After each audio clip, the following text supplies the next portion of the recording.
Welcome back to Reviews with Elaine, because I have opinions. Today's opinions will be about Howl by Shaun David Hutchinson. Okay, so seriously, I was not expecting how fucking heavy this book was going to be. I mean, look at this cover! This looks like a fun high school romp. Probably gonna have some high school drama, maybe some dating stuff, maybe monsters. But yeah, this book is a lot more than that. Howl is the story of Virgil, who has just moved from Seattle to a tiny town in Florida called Merritt. His parents are getting a divorce, and now he and his dad are moving in with the grandparents until they get back on their feet. Virgil hates it. He hates leaving his boyfriend in Seattle, he hates the culture of Merritt, and he just wants to go home. But almost as soon as Virgil arrives in town, he is invited to a party at one of the popular boys' house. He has 2 beers, then wakes up in the swamp being attacked by a monster. When he stumbles into the parking lot at the local ice cream parlor, covered in blood, somebody films him babbling about a monster, and that video goes viral. Of course, no one believes him that there was a monster, and by the time he gets to school, he is the target of every bully. The only people who show him any kindness are his cousin Astrid, an oddball of a kid named Trip, and weirdly, one of the popular boys, Jarrett. Virgil can't figure out if Jarrett is being nice to him because he legitimately wants to be friends, because Jarrett is secretly gay himself, or if Jarrett has another, crueler intention. So it seems using werewolf-like creatures as metaphors for trauma is a thing right now, and hell, I get it. It's a good metaphor. These stories are usually stories about violence leading to a change inside of you that you cannot control, and which may lead you to hurt others. But damn, y'all, I've only read 2 werewolf books in the last couple of years, and both of them have used the werewolf tropes as a way to talk about trauma. And that's a good segue for me to say this book has some trigger warnings at the beginning, and I would say you need to take them seriously. I can really see how this book could take you to a really dark place if you have trauma related to self-harm, homophobia, gaslighting, disordered eating, body dysmorphia, assault, sexual assault, and/or bullying. And it doesn't just touch on these topics and move on. It's not something you can skip or skim over to get to the rest of the story. It is the story. The trauma is the book. The mystery of the monster is honestly a very secondary plot to Virgil dealing with his trauma. This book shows you thought spiraling and obsessive thinking. It does this really effective thing where there are these tiny little flashbacks that insert themselves into the narrative. So like you can see on this page, like most of it's in normal and then there's one in bold right here. And what it is Virgil's just having a normal, calm conversation. He's sitting in a classroom, he's sitting down to dinner with his grandparents, and a feeling, a smell, a few words, or a sound from a previous traumatic event is just inserted in the middle of the paragraph. And it's a really effective way of showing how often and how intrusively those memories are asserting themselves into his life. So, I will say, I don't want to talk about it much, but I was bullied in school. I know, big shocker there, right? I feel like, honestly, most people are bullied at some point in their high school in varying degrees, but weird goth kids who like reading and are not interested in dating are a bit chunky and come from rather poor families. Yeah, I was a good target. But I have never quite seen bullying that looks like what I experienced as thoroughly as this book presented it. Bullies are always portrayed as fully aware of what they are doing. Bullies are always shown as sort of pathetic, like they're striking out at others to deal with the pain that they themselves are suffering from being bullied at home or even abused. At the same time, bullies are often shown as cartoonishly evil, and those kind of bullies do appear in here. Like, there are a couple that sort of fit that trope, but that wasn't what my bullies looked like. And because my bullies didn't look like that, didn't look like what the media saw as normal bullying, because I wasn't being shoved in lockers and no one was stealing my lunch money, and my bullies didn't have a burn book, because of all that, I generally assumed that what I was dealing with wasn't that bad. And I often even questioned if it was fair to say that I was bullied. But I really appreciate the fact that this book actually shows the other side of it. This book hits exactly a lot of the points that I remember, as well as some stuff that is significantly worse than anything I ever dealt with. But things like the constant repetition that bullies just think they are having fun and have no idea they're hurting someone. Well, damn, that felt familiar. The bullies seeming to reach out to befriend you, and you think, oh, maybe it was all a misunderstanding and they really do want to be friends with me. And then you figure out that no, even while they're like having a nice conversation with you one minute, they're turning around and laughing at you behind their backs the next minute. Yeah, that was something I experienced. The quiet side of bullying, where it's just absolutely no one interacting with you for days on end, only for the loneliness to be interrupted by the briefest passing jokes made at your expense. All of that was painfully familiar. There's even a moment where there's one character who is talking to Virgil and comments on how they're so impressed with how well that Virgil is taking the bullying, how Virgil seems to be letting it roll off his back, all the while Virgil is literally showing signs of PTSD. And I was in tears. It perfectly captured that feeling of barely stumbling through because you don't have any other options. Feeling like you're bleeding all over the place and you are all a constant raw wound of loneliness and sadness.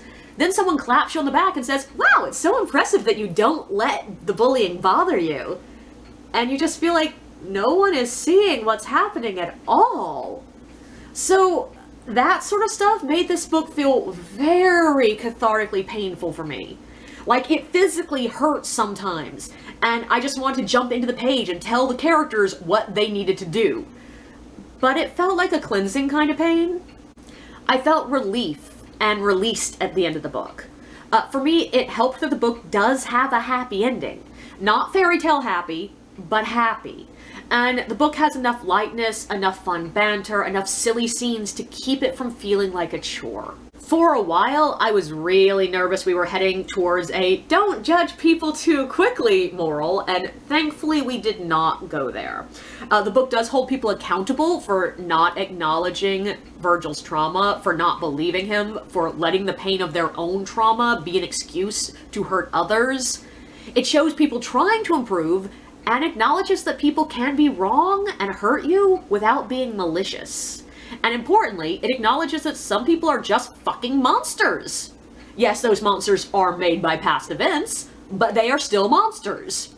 The other main theme of this book is acknowledging trauma, and how fucking life-changingly important it is to acknowledge traumatic events and how it affects people. Like, 9 times out of 10, what I wanted to shout at the characters was, oh my god, he just needs you to acknowledge he has been through something horrific. Just say you understand why he's in pain. And sometimes that is literally physicalized in this book. There are a couple of moments where people forget or just aren't paying attention to the fact that Virgil is physically injured. He has stitches, and they'll pat him on his wounded shoulder or just brush up against him and things like that seems like a physical embodiment of how little they're paying attention to his emotional trauma. And it's a pretty fucking clear theme. And I think it was the main reason I was able to find this book cathartic instead of just painful. Because Virgil also gets a couple of really cathartic moments when he gets to clearly state that acknowledgement of his pain was what he needed. None of those moments are a magic fix-all, but it's nice getting to see someone say it, and for the people that they care about to listen. Now, all that being said, I'm not entirely sure that this is a book that everyone will find more cathartic than painful. There's a lot going on in here, and a lot of it is really hard. I would also like to say that, all that aside, there are some flaws in the book. There are a couple of moments that, to use the modern slang, I would call cringe. There are moments where I feel like Virgil just spilled some heartfelt shit out of nowhere. But in the end, that is sort of something that does happen. Like, sometimes you have no intention of saying anything serious, and before you know it, you're just puking your pain out on top of people. So I'm not sure the cringe in that particular moment is wrong. It just felt really abrupt. There's also the constant attention that's drawn to the cultural difference between Seattle and Florida, and it felt like a bit much. Like, Merritt as a town felt very familiar to me, having grown up in Mississippi. But it also felt like a bit of a cartoon version of where I grew up. And every time Seattle is referenced, it felt like it was brought up just to highlight how progressive and modern Seattle is.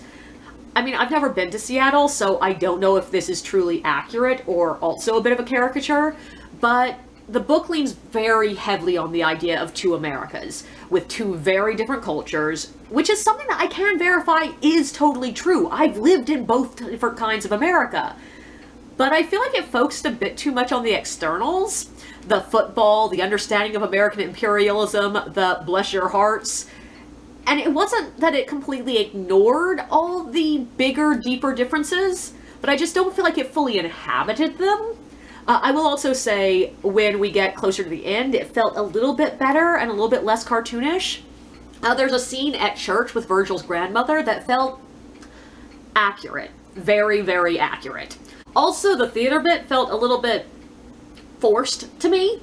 Like, it felt like a lot of this book was, if not subtle, which it's not subtle, but it felt like it wasn't directly outright stating everything. And the theater bit felt like it was directly stated multiple times. Virgil likes acting because it allows him to step out of himself for a bit. Cool. And maybe that was just a bit obvious to me as someone who's done a lot of theater, and especially a lot of theater with high school kids, but it felt like the exact same reason that every teenage character who is involved in theater ever says that they enjoy being involved in theater. Like, that is the reason that is used for every character. And when Virgil talked about the theater giving him somewhere he felt safe and welcome, it felt a bit like a high school drama club's advertisement. Like, come join the theater, you'll feel safe and welcome there. And it stated how close he feels with the rest of the cast, but we only see him interacting with Trip. So it felt like a lot of telling and not much showing. In the end, it sort of felt like the author just needed something for Virgil to be happy about and to be involved in that felt welcoming to him, and theater just filled that slot. Then there was the character of Astrid. I liked her, up until the moment that it is almost directly stated that she dresses gothy as a cry for attention. And I was like, boo! I hate that narrative. I grew up with people assuming that I wore black because it was the clothing equivalent of a toddler standing in the middle of the room crying because no one has noticed they hurt themselves. Some of us out here just like black clothing. It's slimming. Some of us like neon green hair because it's aesthetically pleasing. Some of us aren't dressing like everyone else around us because we don't think we look good in the clothing worn by everyone else around us. We think we look good in what we're wearing. I don't look like this because I want you to stare at me. I look like this because I think I look good like this. I was honestly super disappointed that we went to the place of goth and punk clothing equals look at my trauma. And I get that the author was trying to show the different ways people deal with trauma, whether that be through self-harm, pushing people away, acting the clown, hiding their emotions, or dressing in all black. And if it weren't for the fact that, like, every goth character is inherently shown as damaged, I would be fine with that. But it's just so rare to find a kind, strong, capable, independent character who just happens to like alternative fashions. But yeah, so overall, I would say this book did really work well for me. It's the right kind of painful for me.